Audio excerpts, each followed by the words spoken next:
자, 선거구가 어떻게 획정되느냐 중요할 텐데 일단 의견 청취가 끝났죠. 그렇다면 경인지역 국회의원 수가 과연 몇 석이나 늘어날지 초미의 관심사이기도 한데요. 우선 기준이 인구수입니다.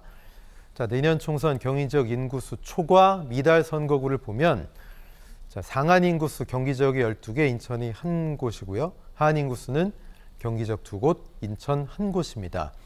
자, 상한 인구수는 경기 12곳, 뭐 수원, 하남, 평택, 용인, 또 고양, 화성, 시흥 이런 지역이 있고요. 하한 인구수는 경기 광명, 동두천, 연수 이 정도가 있습니다.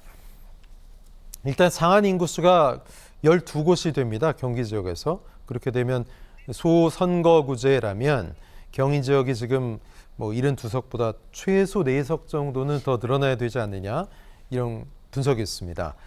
자, 조대현 센터장 어떻게 보십니까?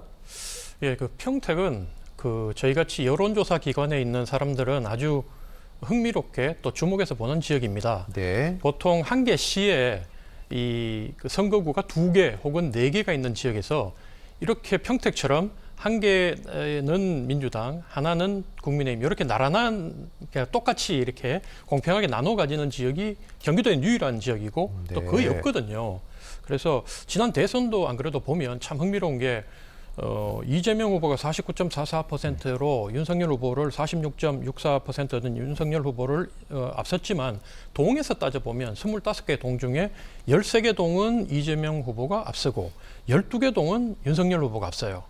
이런 걸 반영하듯이 지금 국회의원도 보면 그 평택 갑 지역에는 더불어민주당의 후보 같은 경우에 2,500표 차로 사실은 그 국회의원 당선이 됐고, 네. 그다음에 을 지역의 국민의힘 후보 같은 경우에는 겨우 1,900표 차로 신성을 했습니다. 네. 그래서 이 2개 지역구가 있는데 지금 이 지역에 대단히 그 새로운 아파트 단지가 들어서면서 분구가 돼서 하나 지역구가 더 는다는 거 아닙니까? 병이 생길 수 있다는 거죠? 그렇죠. 네. 만약에 그렇게 된다면 이게 현역들한테 더 유리한 게 뭐냐면 이런 박빙의 지역 같은 경우에는 나한테 불리한 이제 국회의원 현역 입장에서는 나한테 네. 불리한 동 하나만 떼내도 예, 승리가 더 그러네요. 확실하게 되고 예.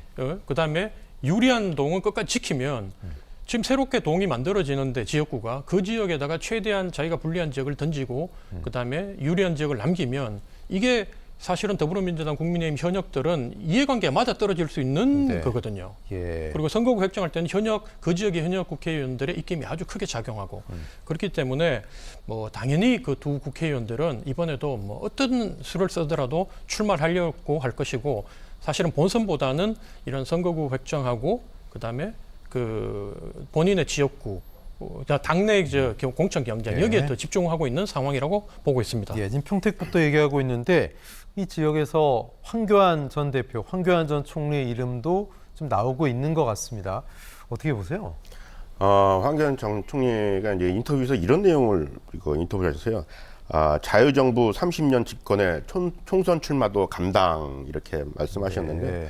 황교안 전 총리가 공안검사 출신이고 박근혜 정부 때 또 그 법무부 장관 또 그 국무총리를 하셨어요. 네. 그리고 2019년 2월 국민의힘 전신인 자유한국당에서 44일 만에 또 당대표를 하셨고 21대 총선을 또 진두지휘하셨거든요. 그 당시에 이낙연 전 총리랑 종로에서 붙었죠.